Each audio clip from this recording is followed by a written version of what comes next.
Welcome back. In this tutorial I'm going to show you how to make a Flappy Bird clone in Unity from scratch in about 15 minutes. So first up we need some art. So we're going to go into Paint and we're going to make our sprite. We'll make it 32 by 32.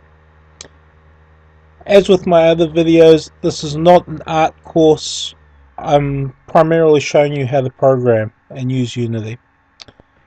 So we'll navigate to the Unity project and we will save that in the assets folder. And we'll call it bird. We'll give it a useful name so we can refer to it later. Right, now back in Unity, we'll grab that bird, we'll go across to our scene view and we'll drag it in. And there we have it. We're going to go ahead and add a couple of scripts to that. First script we'll add is movement. Jumping across to mono develop. We'll add requires component type of rigid body 2D. We're doing 2D, so we'll use 2D physics.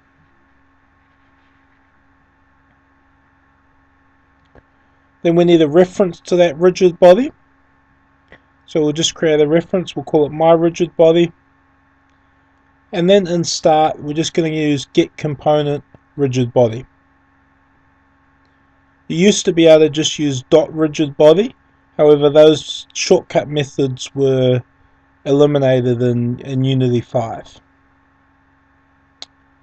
Alright, then update, we'll do input dot get key, and we'll just use key code space for now because we're working with a PC.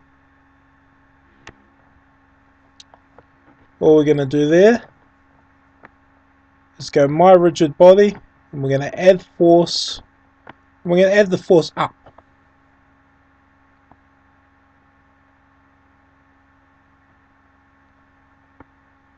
We'll also multiply it by a variable, we'll call it up speed, and we'll set that one up as a serialized field so that we can see it and adjust it from the inspector.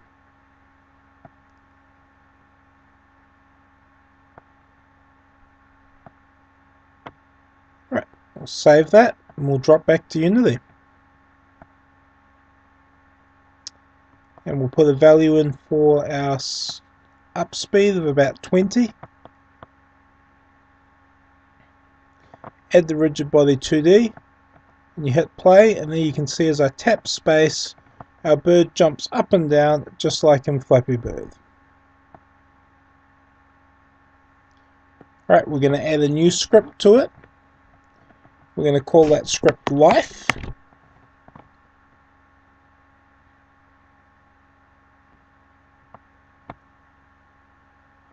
We're going to set up a field again, so a serialized field. And we'll make this an int and we'll call it life.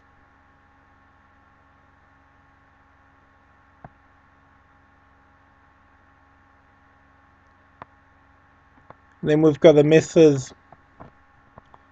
on collision enter 2D. And basically this method is just going to say when we collide with anything, subtract from the life.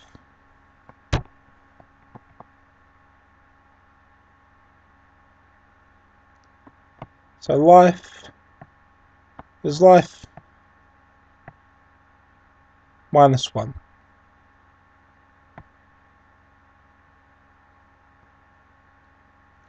Right, then we want to check if the life is equal to or less than 0. So basically if we've run out of lives. And if so, we're just going to reload the same level.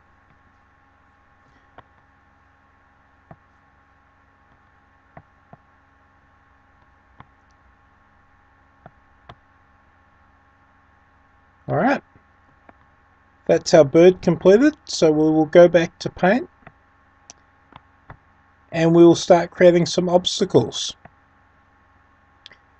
Again, making sure to resize your canvas so that it's always a power of 2.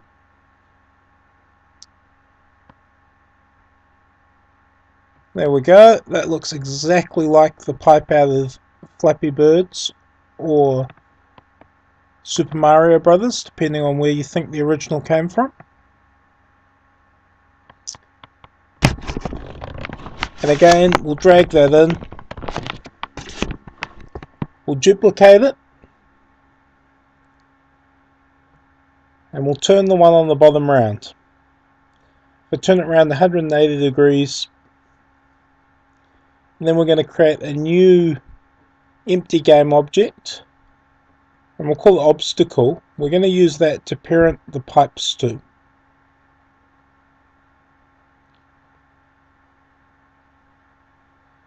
And then we can mess with the scale a little bit to get it exactly how you want.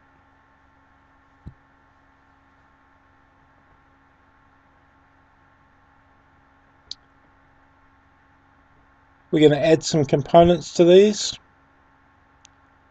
First up, we'll add colliders, and because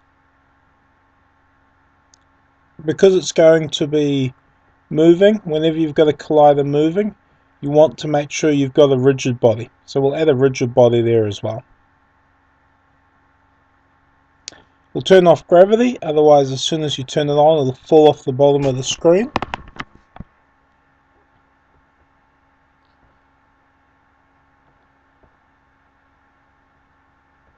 And then we'll add a new script. This script's just going to move the obstacle from the front of the screen to the back of the screen. One of the tricks when creating this sort of infinite side scroller game is you generally don't want to actually move your player. You want to move all of your obstacles around your player.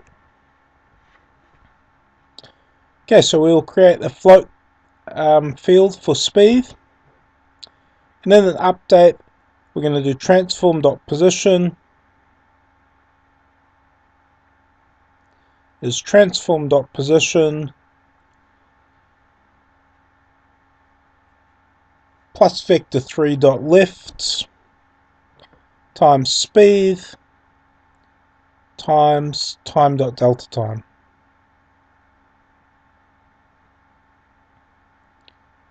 Alright, we'll set the rigid body to is kinematic, and we'll give it a value of speed. For this to work, we also need a collider on our bird, so we'll go add that now. We'll make our obstacle a prefab, delete it from the scene, and the other thing we're going to go back and add to that script is if the transform position.x is less than -10, then we're going to destroy it.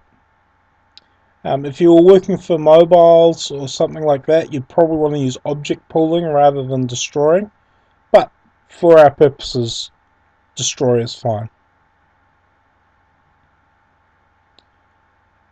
Now we need another game object. This object is going to be our obstacle spawner. It's going to be in charge of making new obstacles. So on the obstacle spawner, we'll add a new script. We'll call it make obstacles. We're going to get rid of update. We're going to replace it with a coroutine. Whenever you are doing something on a regular frequency, you can use invoke repeating or a coroutine instead of a custom timer and update, and it works much more efficiently because it doesn't get called every frame. So inside our spawn stuff, we've got while true, we've got going to yield return a new wait for seconds. So that'll just tell Unity to stop executing this and come back. And we'll expose that float in the inspector so that we can adjust it. And of course we can start the coroutine in start. At the moment that doesn't do anything, so let's add an instantiate here, and this will create our obstacle. So we'll go instantiate obstacle. We want to create it at the position of our object spawner, and we want to give it a little bit of an offset. So we'll just use vector3.up, and we'll multiply it by random.value, and we'll scale it by 4 and multiply it by 2. So basically that's just adding a random offset to the y value of between -2 and +2.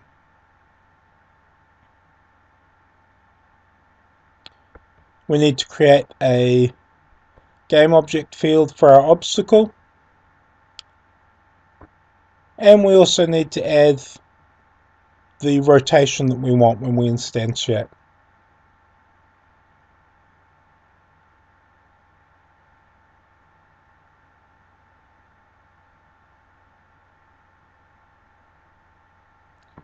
Right, we'll adjust the position of that obstacle spawner so nothing spawns on screen. We'll drag in the obstacle, we'll give it a delay, and hit play. As you can see, the obstacles are slightly too close together. Flappy Bird's meant to be difficult, it's not meant to be that difficult.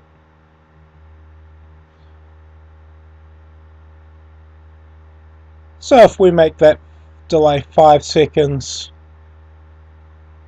you get a Flappy type game.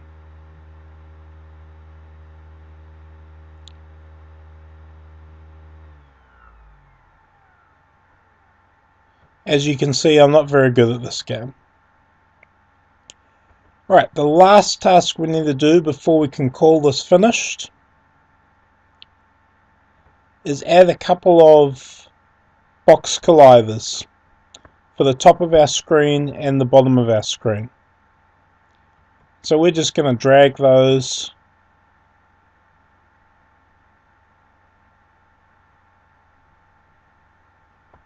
up to the top of the camera.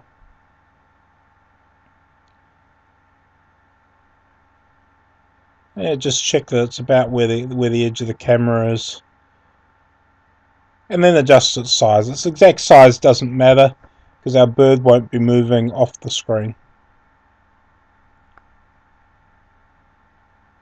And we'll do that again for the bottom. There you have it. Now we have a complete Flappy Bird clone.